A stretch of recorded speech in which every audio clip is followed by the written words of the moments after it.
7월 22일 목요일 새벽기도 시작합니다. 오늘의 본문 말씀은 히브리서 9장 11절과 12절 말씀입니다.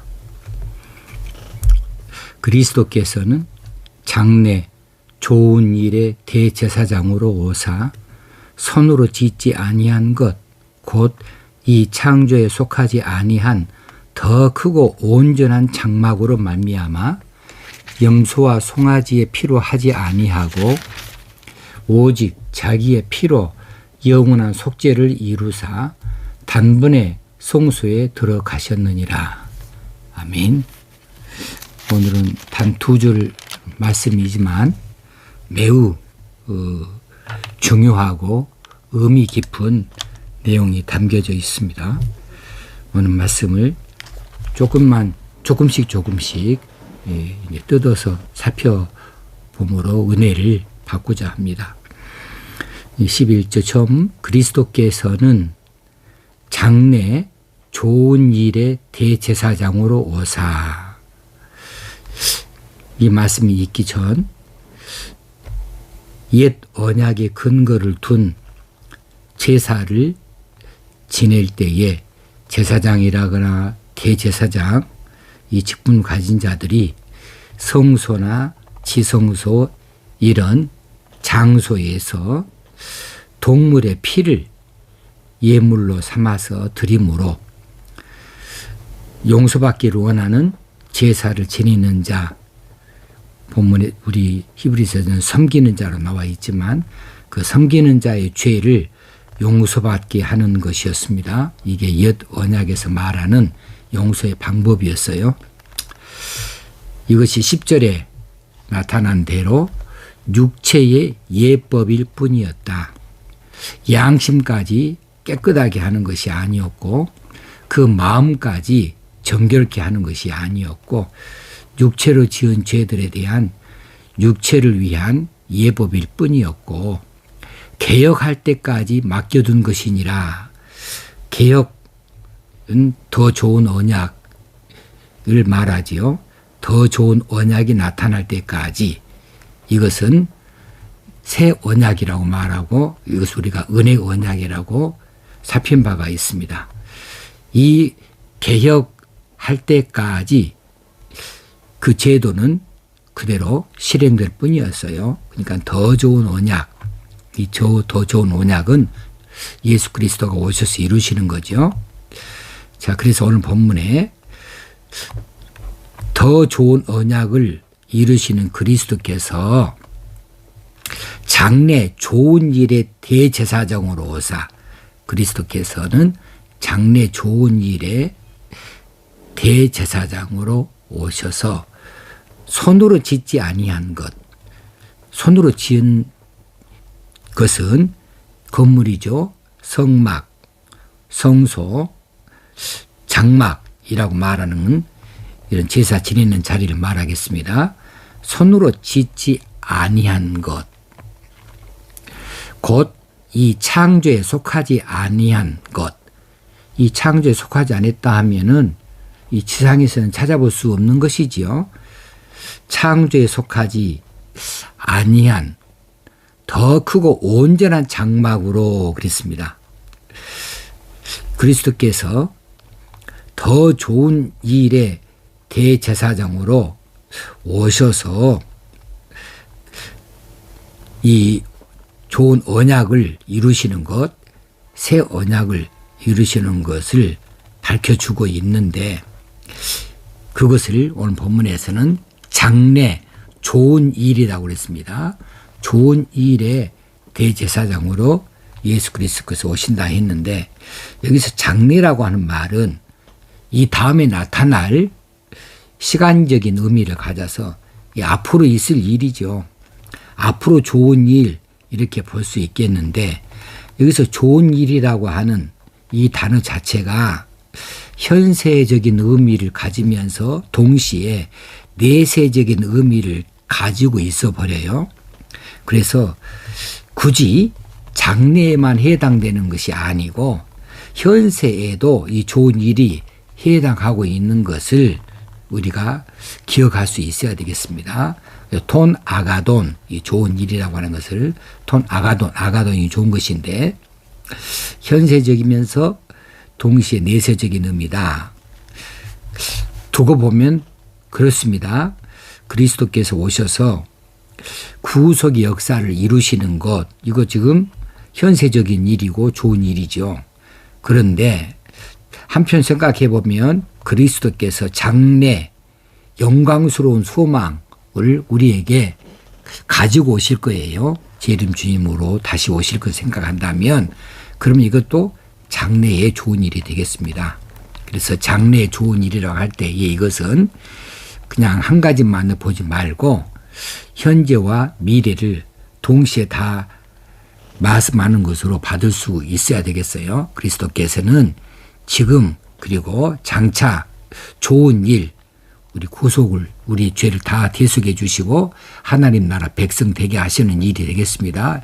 새 언약을 이루는 일이 되겠어요. 그 일에 대제사장으로 오사 그 일, 그 제사를 집행하시는 분으로 오신다는 것이지요. 그런데 어디서 일하느냐 하면 손으로 짓지 아니한 것, 곧 이 창조에 속하지 아니한 곳에서 일하신다는 사실이에요. 자, 지상의 모든 장막들은 다 온전한 것이 될 수가 없습니다. 이건 다 쓰러지고 허물어질 수밖에 없는 것들이에요. 그래서 장막, 성막의 안에 들어있는 지성소도 성소도 다 온전한 것이 될 수가 없습니다. 이제 지상에 속한 장막이 아닌 더 좋은 장막, 더 크고 온전한 장막은 무엇을 가리킬까? 이것은 하늘 장막을 말해주고 있습니다. 왜냐하면 이제 창조에 속하지 아니한다 했으니까 그럼 하늘에 속한 것이지요. 하늘의 장막이다 말할 수 있어요. 하늘 장막은 하늘에 속하면서 지상 장막의 실체로 있는 것이지요. 그러면 그것을 구체적으로 어떤 것을 가리키는 것일까? 여러 가지 해석으로 볼 수 있겠지만 이제 그 해석을 잘 보기 위해서 또 문법을 들여다볼 수밖에 없어요. 여기서 온전한 장막, 더 크고 온전한 장막으로 말미암아 그랬는데 온전한 장막으로 말미암아 할 때 이 말미아라고 하는 이 단어가 수단, 방편, 매개의 뜻을 가진 전치사 헬라어로 디아라고 하는 겁니다. 이 디아라고 하는 전치사는 수단이나 방편을 말할 때에 쓰는 단어예요. 그래서 이 장막이 어떤 장소, 어떤 건물 이런 것을 그런 개념을 가진 장막이라고 했다고 한다면 반드시 n이라고 하는 전치사를 써야 되겠지요. 우리가 우리 영어에도 여러 가지 이 전치사들이 있고 그러는데 이것들이 어떤 장소인가에 따라서 그 크기에 따라서 at 혹시는 in 뭐 여러 가지 on 여러 가지를 갖다 쓰지요. 그런 것처럼 헬라어에서도 이 장막으로 말미암아 했을 때에 이 말미암아가 이 장막을 장소로 규정하는 그런 장소의 개념으로 쓰였다고 한다면은 말미암아라는 데에 n이라고 하는 전치사를 써야만 마땅한데 그런데 원문에 보면은 dr을 갖다 썼다는 사실입니다. 이 dr은 아까 말씀드린 대로 수단이고 방편이고 매개체예요. 그런 뜻을 가졌어요. 그러면 이 장막이라고 하는 수단, 장막의 방편이라고 해석할 수가 있겠어요.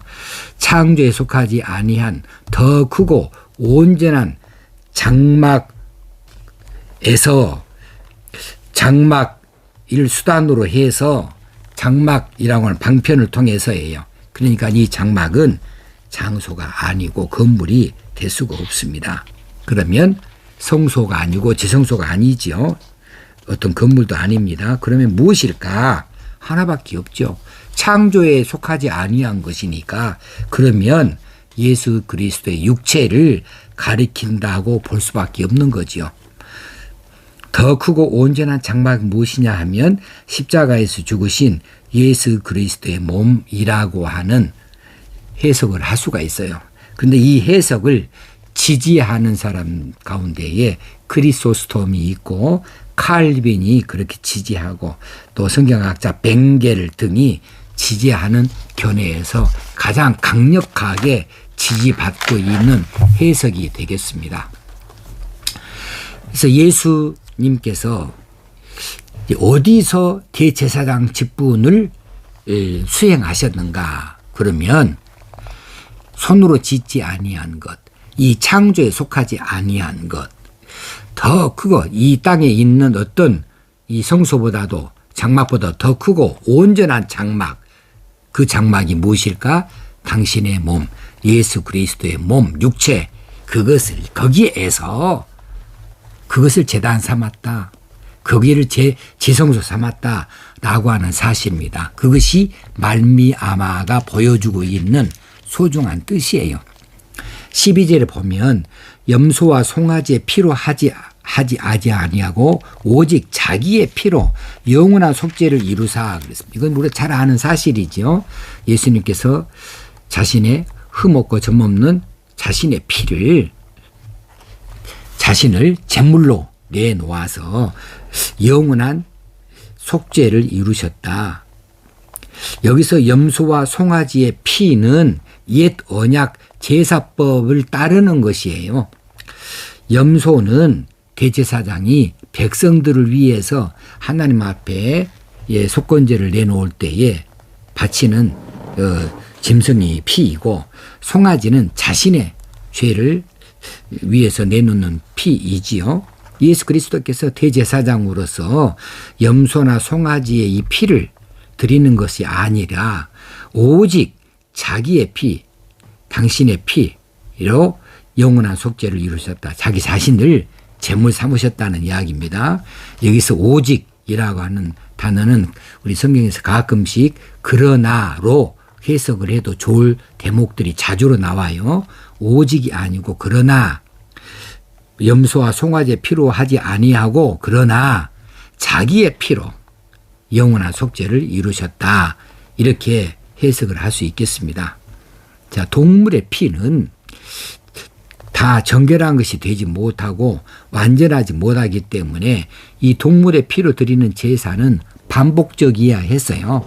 대제사장이 1년에 한 차례 지성소에서 제사를 드리지만 근데 그것으로 끝나지 아니하고 다음에 또 이 피 제사를 또 드려야 했어요.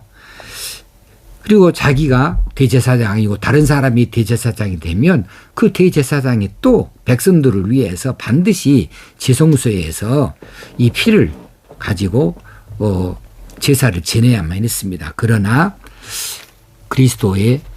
예수 그리스도의 피를 바쳐드리는 이 제사는 영원한 속죄다라고 하는 것을 말해줍니다. 자기의 피로 영원한 속죄를 이루셨다.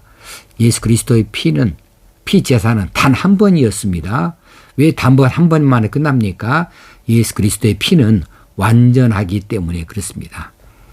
완전히 깨끗하고 흠이 없는 그런 피였기 때문에 예수 그리스도의 피는 단 한 번만 드려줘도 완전한 제사가 지내져서 더 이상 할 필요가 없었다는 것이죠. 완전한 영원한 속죄가 될 수 있었다라고 하는 사실입니다.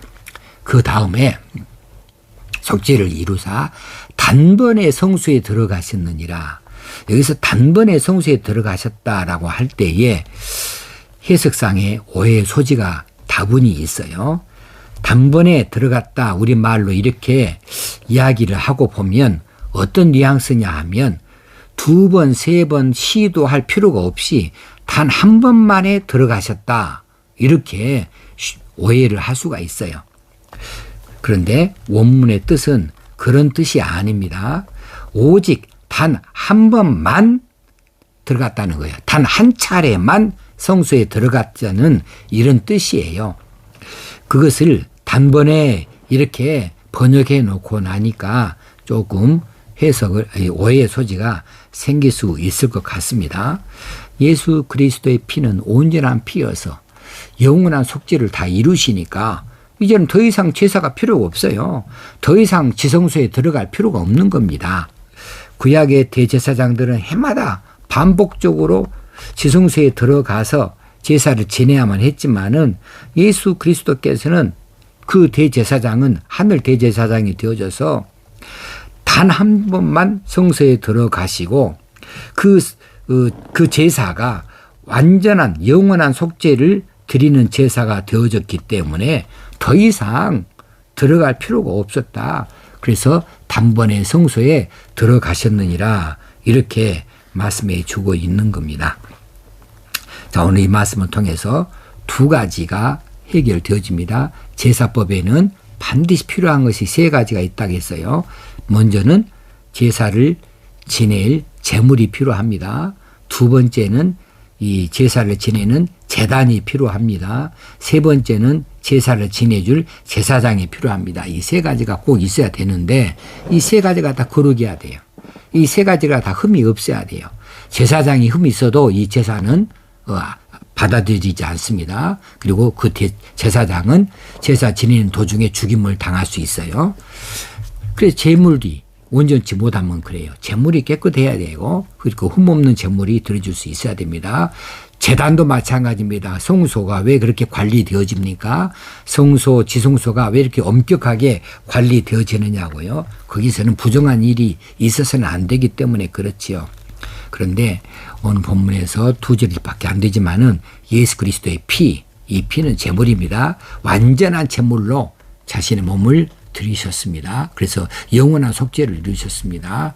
그러면 제사를 지내는 자리는 제사 지내는 분은 누구냐 하면은 본 예수 그리스도께서 영원한 하늘 대제사장이 되어져서 아론의 반차를 따르는 것이 아니고 하나님께서 특별하게 주신 이 멜기세덱의 반차를 쫓아 영원한 대제사장으로서 하늘 대제사장으로서 이 제사를 감당하셨으니까 완벽한 것이고요. 마지막으로 제단은 어느 제단이었냐? 어디 지상에 있는 건물을 빌리거나 지상에 있는 어떤 성소나 지성소를 잠시 사용하는 것이 아니고 그것들은 다 온전치 못한 것이니까 자기 자신의 몸 육체를 제단 삼아서 성소 삼아서 거기서 제사를 지내셨다. 이런 사실을 오늘 확인할 수가 있게 되어졌습니다. 자, 어제도 말씀드렸거니와 우리의 죄사함은 참 신묘막측한 겁니다. 예수 그리스도의 보혈로 우리를 깨끗하게 씻어서 우리가 깨끗함을 입었다.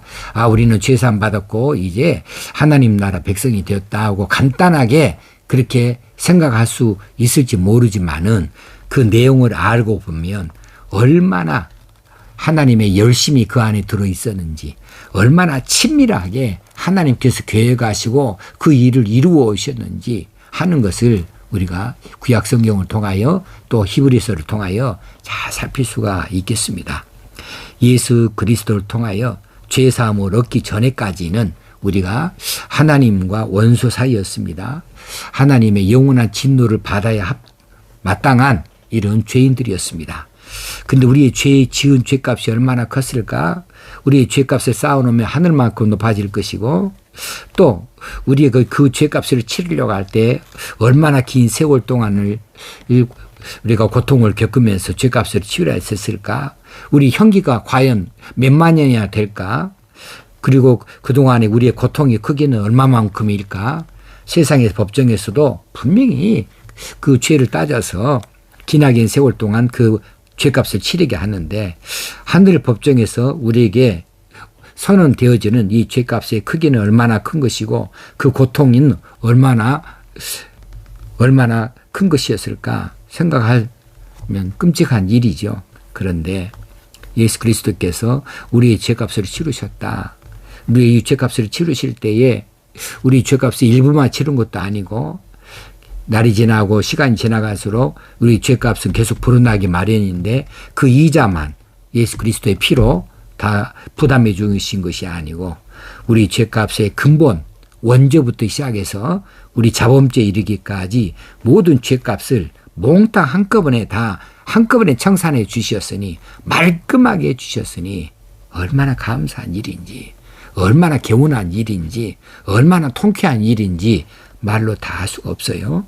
그래서 여호와께서 내게 주신 은혜를 무엇으로 보답할꼬? 예수 그리스도께서 나를 위하여서 베푸신 이 놀라운 은혜를 어떻게 감사할꼬? 내 일생 동안 어떻게 보답하며 살고 하는 그런 마음들이 생겨나게 돼야 할 줄로 믿습니다. 오늘 하루도 그런 하루로 살 수 있기를 바랍니다. 기도하겠습니다. 하나님 아버지, 오늘 또 귀한 말씀으로 우리를 가르치시니 감사합니다. 우리 죄사함을 위하여서 예수 그리스도께서 친히 대제사장으로 죄값을 치르는 제사를 집행하셨고 친히 자신의 몸을 내놓아서 피 흘려 제물 되어주셨고 자신의 몸을 성소 삼아서 이 거룩한 제사를 지내주셨으니 이 제사가 영원한 제사입니다. 영원한 속죄를 가져왔습니다. 완전한 속죄를 이루셨습니다. 단 한 번만에 이 모든 속죄를 이루셔서 우리 죄값을 다 치르셨으니 우리가 하나님 앞에 이제 죄인으로 있지 아니하고 하나님께서 의롭다고 여겨주시고 하나님의 나라의 백성이 되어지고 하나님의 자녀가 될 수 있는 권세를 얻게 되어졌습니다. 감사합니다. 무엇으로 보답할꼬? 이 은혜를 어떻게 갚아나갈꼬? 우리가 말씀에 순종하여 하나님 기뻐하시는 일을 향하여 따라 나설 수 있는 저희들 되어지기 원합니다. 오늘 또 이 은혜를 생각하며 사는 하루가 되게 하여 주옵소서. 믿음으로 사는 하루가 되기를 간절히 바라옵고 예수님의 이름으로 기도합나이다. 아멘. 오늘 하루도 믿음으로 승리하는 날이 되어지기를 주의 이름으로 축원합니다. 감사합니다.